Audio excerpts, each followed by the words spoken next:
ready, go ahead whenever you're ready. All right, my name is Ross Capicchioni. I'm from Macomb, Michigan, suburb outside of Detroit.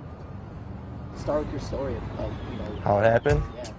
Well, it happened like I was a junior in high school, 17-year-old punk shit. Just doing my thing, skating, hanging out. What I mean is basically there's no... This kid supposedly was supposed to be my friend, and I knew this kid for 10 years prior before this day. He asked me, hey, can you give me a ride to my cousin's house, down in the D? All right, yeah, well, like what part? Like the west side or the east side? And he's like, the east side. And I was like, nah, man, I don't got no business on the east side, He's like, no, it's cool, man. Like the east side, that's like 7 Mile, like, it's like a third world country. The police, they won't stop and get out the car. They won't pull you over. If there's gunshots, they'll wait till everything's clear and they'll come pick your body up off the street and that's it.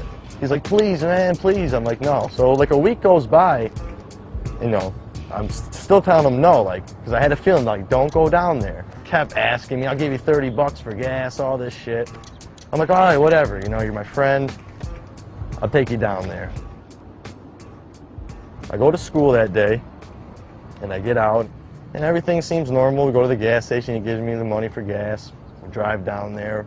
So I get off, and it's just like, I get that eerie feeling like you're in a bad spot. When it's like broad daylight out, beautiful day like today. And we're driving, and he's telling me where to go, and we pull out on the street, and there's people outside, and he's like, all right, that's the house right there. So he's like, pull around back in the back. Like when I turned the corner to go right, like I seen it was like caution, like do not enter and all this shit, but I still, because I knew him for so long, I just thought, it's the D, it's, whatever. There was a fence, like a grass area, my vehicle, and then houses right there. So it was like, I wasn't in the middle of nowhere or anything. And like I get out, and he gets out, and it's only a couple seconds, I'm looking around.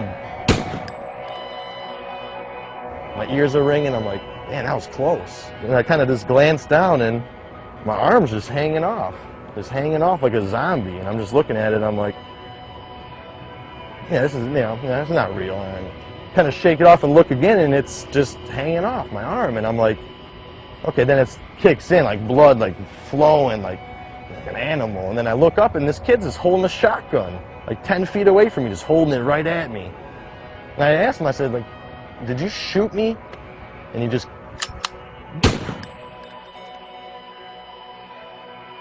blew a hole in my chest like this big. So after that, I just dropped to my knees. I lost all my air. I couldn't see. I remember being on my on my hands and knees, and I felt the barrel of the gun on my head. I felt this barrel just shaking still on my head, and so I smacked it away. But there was a shotgun, so it sprayed. So it still hit me in the head really good, but it didn't blow my head off like a watermelon, just to pieces. So after that, I got a little sight, and I was like, okay, I'm still moving. I don't know what's going on with my head, but I know I'm alive. And I remember I looked up, and he was just staring at me. And he took the butt of the gun and smashed me in the face with it. Knocks my teeth out. I fall back, but I can still see at this point, and I don't understand how I can see, because I have so much damage to my lung and heart. I felt these hands in my pocket digging for my car keys. When he's trying to grab my keys, I ended up on my stomach. And I look up and I see my Jeep Commander driving away, just driving away, flying away. And I said, okay, well, either I stay laid down in this spot right here and die, or I try to get up. So I try to push myself up, but take my left arm, take it right out. So gunshot to the chest, bigger than a soup bowl, and then my head all mashed up.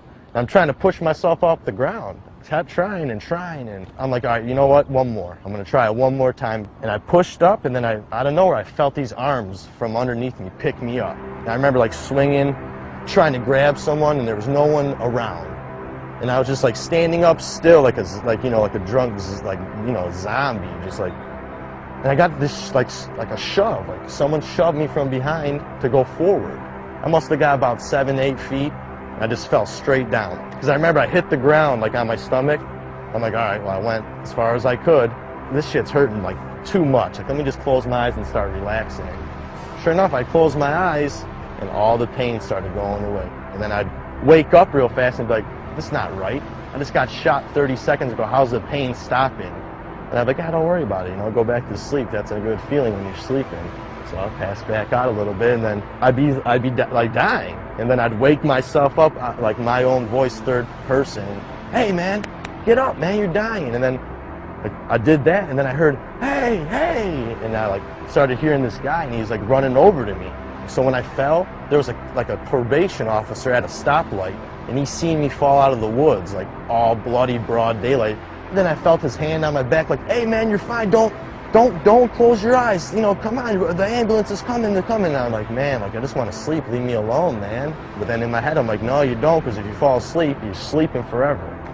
And I remember like getting on the stretcher, and they're putting me in the stretcher, and just like the facial expression of the paramedic was just a stunned look on his face, but in the same time telling me I looked great. I looked beautiful, like you're gonna be fine. And then it just like blacked out, and I went to like I was outside of the ambulance on my skateboard, filming it, like rolling telephoto filming of the ambulance, and the doors open, everyone's panicking, and I see my legs coming out, and like once it gets to my head, blacked out. I was pronounced dead on arrival right there. John Doe, had nothing on me. They said, Doc, this kid's, gone, and Doc said, no. I'm here, let me try.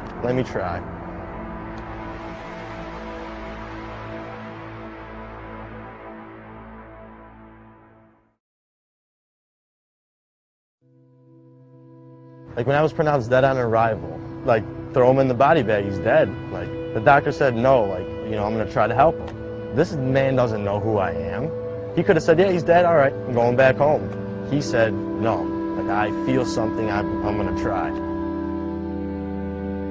Did the heart surgery, gave me 24 hours to, see if I was still breathing on the ventilator. After 24 hours, I was still alive. They fixed my arm and my head, and I woke up 3 days later. I remember like waking up, and it was still all white, like white everywhere, and I'm like, dead. I'm 17, I'm dead. And then it starts to like come in, and it's like I see curtains, like a freaking oxygen tank, and I'm like starting. And then out of nowhere, bam, perfect vision again. I'm in a hospital, and then I'm like tied down to the bed because I got the breathing tube in me. I got this thing pumping air into my lungs, so I start freaking out. There's a nurse there the whole time, though. I didn't even notice her because I was all tied down, and I just hear screaming like, he's awake! He's awake! And I see her like running out of the room, and then like running back, like 3 more nurses and the doctor, just this woman just coming around the corner, flying, like throws her clipboard in the air, runs up to me, oh my God, you look beautiful! Like, and in my head I'm like, what do you mean? I look beautiful. I can't even, what's going on? Like, am I tied down? And then she's like, all right, 1, 2, and like on 2, she pulled that thing out of my throat, man. I got to breathe again, like real air, like, and, of course I coughed up a ball of tar and BBs, but everyone was just looking at me like, you're alive, like you're breathing on your own right now. Like, what's your name? I don't know. What year is it? What? Who's the president? Huh? Is there any way we could contact anyone you know with a phone number? I was like, 2-7. Out of anything, my name, anything, the year, only thing I remembered after that was my father's phone number. For 3 days, my family didn't know. My father was outside, like, spraying out the garage, and he got the phone call from the hospital saying, I think we got your son, he's been shot, but he's alive. So, I don't know how my parents had it. I don't know how that feels, like you're a father. Like, so, I don't know. It chokes me up because, like, it's crazy, but they came down there, and I remember, like, I seen my mom come in and my dad, and I'm looking at him, I was like, Mom, you can't get mad at me right now. She's like, mad? You're alive, you're alive. After, like, the 4th day, they were like, all right, get up, start walking, like, let's go. I'm like, let's go where? He's like, you're going home tomorrow. I'm like, it's been 5 days. He's like, dude, you're going home. What, do you want to live in a hospital? You want to go live your life again? I'm like, sir, I got a hole in my chest the size of a teacup. He's like, listen, Ross, I'll give you a tip of advice. You live through this, you're going to be okay. Just go home, live your life, don't hang out with these kids anymore. After 5 days, they sent me home. So, like, I'm shy, My parents are asking me questions. My dad's asking me, what are we going to do about it? And I'm like telling him, like, Dad, I know who did it, you know? The next day, like, out of a movie, like, these men in suits came in. And my dad's like, yeah, can I help you? And they pull out their, you know, badges and FBI, you know. They say the kid's name. And I'm like, yeah, I know him, that's who shot me. He's like, oh, could you identify him through a picture? I was like, of course. Pull out a picture of the kid. He said, that's him right there. He said, Ross, we have him in custody. I said, how? I just woke up like 2 days ago. I just learned how my name again, like how to talk. He's like, the day blank shot you, he called blank and told him. So this kid shoots me and calls his buddy and says, hey, I shot Ross, he's dead. The kid's like, no, you didn't, you're lying. Because imagine another 15-year-old kid saying to a 15-year-old kid, you know? So after they hang up, the kid he told calls the police on him. And he was met by the SWAT team right at his front yard. Got him. And like all I had to do was go to court and testify against him. I went in there, man, in a wheelchair, head still stapled, no teeth, 105 pounds because of all the blood I lost, arm cast, and I sat in front of 40 of his family and him, and he couldn't look me in the eye. He had his head down the whole time, and I had to tell my story like this to everyone. That was the first one. I had to go back to final sentencing, and that's when I was healed. Like, so I walked back in the courtroom the second time. He comes out in a purple suit, top hat, cane, and sunglasses. This is the kid who shot me at court, smiling, while his family cheers him on, says, like, way to shoot Ross, called me a coward because I was taking the justice route. Like, I didn't lower myself to his standards and go try to kill him.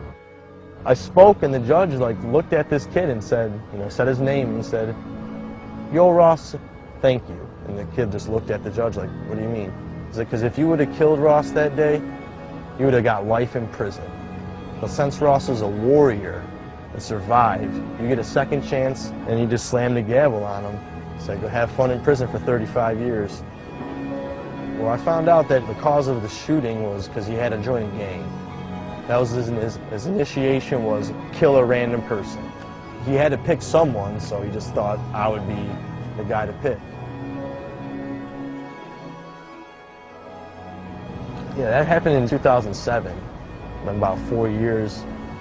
And I'm telling you, the first two were the hardest. It gets hard, like waking up and knowing like someone tried to like shoot you down. You got to get through that every day. Like seeing people. Like I get on a bus, public bus, I'm freaking out the whole time. Like I don't trust anyone on the bus. For a while, my mother had to like take care of me as like how you do an infant, like washing, changing, feeding. Like I'm 17 years old and I got my mom bathing me. I can't move. I got no hand. I can't talk. I'm all weak. And my dad and mom were like, Ross, like come on, like the doctors say, like give it time. And then all my friends like coming to see me, hanging out with me. I started getting more positive. One day I woke up and I felt different. Like I was like, you know what, this is my world. That's what I like every time in physical therapy, like I would try to do something, mess up, I'd be like, well, it's like a nollie backside flip. Like you're gonna mess up until you try it and land it. When I'd mess up, I'd be like, nollie backside flip, and then I'd get it. Like I'd do something with my hand and like put the thing in, and the doctor would be like, oh yeah, good job, like you did it. I'd be like, So I like started living my life as like skateboarding. It's been working. I'm very blessed. I see it now. Like when before, I'm like, you know what? Like I'm so unlucky. Like I went through all this getting shot, and really, like I look at it now after like maturing and growing up. Like it just gave me like a whole new leg up on life and how I can live my life. And it's crazy. Like it's like makes me happy to be alive, and just like I'm so grateful for everything. Like I just look at what I got. I don't look at what I don't have. Look at what I have.